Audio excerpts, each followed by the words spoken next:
In the last two editions, we've started to identify a system of skills development which will help you improve your riding by understanding not just how to, but why to do certain things and why to apply certain skills. Those editions focused on two of the three tiers of the system: the personal, you and your equipment, and the physical, thinking about footwork, looking, body position, entry, section, exit, speed control and energy management.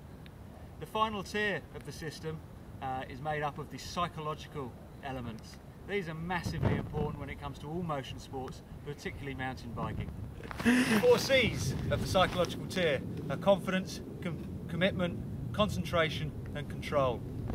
If you look back at previous articles, you'll see that we have mentioned those elements but not really delved very deep into how they affect the rider. Just with all of the elements, these 4 elements are very much intertwined. One is unlikely to be apparent if another is lacking, and if one is over-egged, the chances are that something is wrong generally in the application of these elements.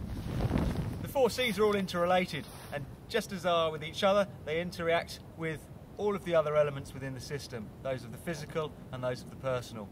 We're going to take a look in detail at each of the elements and see how they can work for you, sometimes positively, hopefully not negatively.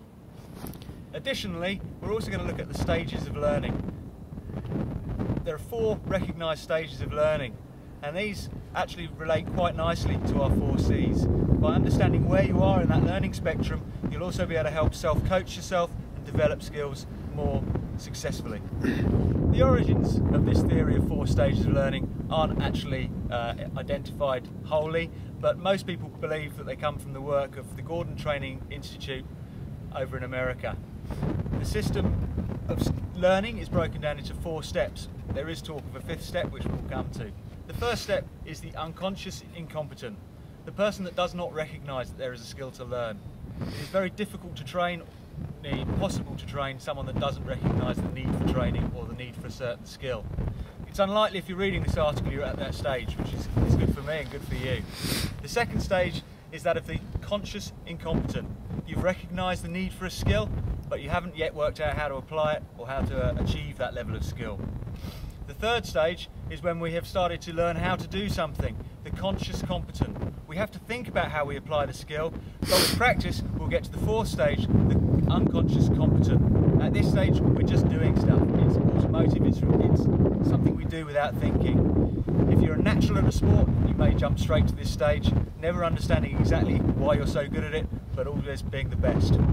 There's a lot of intellectual debate about a 5th stage, and this I believe does exist and certainly is quite important, certainly when it comes to instruction.